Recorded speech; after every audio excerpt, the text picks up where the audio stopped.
राज्यात लवकर दाखल झालेल्या मान्सूननं सुरुवातीला जोरदार हजेरी लावली, मात्र आता पावसाचा जोर ओसरतोय।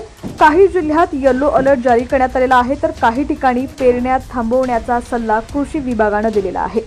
राज्यात यंदा मान्सून वेळेआधी दाखल झाल्यानं संपूर्ण महाराष्ट्रात सुरुवातीपासूनच पावसाचा जोर अनुभवायला मिळाला।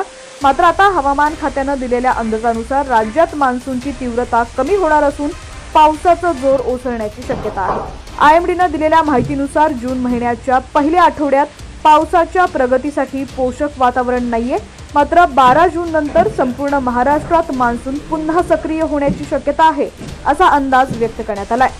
आज 31 मे रोजी विदर्भातील अमरावती, यवतमाळ, वर्धा, नागपूर, भंडारा आणि गोंदिया जिल्ह्यांमध्ये वादळी वाऱ्यासह विजांच्या कडकडाटासह पावसाची शक्यता वर्तवण्यात आली आहे। या जिल्ह्यासाठी हवामान विभागानं येलो अलर्ट जारी केलाय।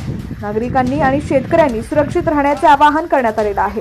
राज्यातील इतर भागात काही ठिकाणीच हलक्या पावसाच्या सरी पडण्याची शक्यता आहे। हवामान खात्यानं दिलेल्या विस्तारित अंदाजानुसार 1 ते 5 जून दरम्यान पावसाचं प्रमाण सरासरीपेक्षा कमी राहणार आहे। आयएमडीनं दिलेल्या माहितीनुसार जून महिन्याच्या पहिल्या आठवड्यात पावसाच्या प्रगतीसाठी पोषक वातावरण नाहीये, मात्र 12 जून नंतर संपूर्ण महाराष्ट्रात मान्सून पुन्हा सक्रिय होण्याची शक्यता आहे। हवामान परिस्थिती लक्षात घेता कृषी विभागानं शेतकऱ्यांना पेरणीची घाई न करण्याचा सल्ला दिलाय। पूर्व मशागतीची कामं पूर्ण करून ठेवावीत, असा सल्ला देण्यात आलेला आहे।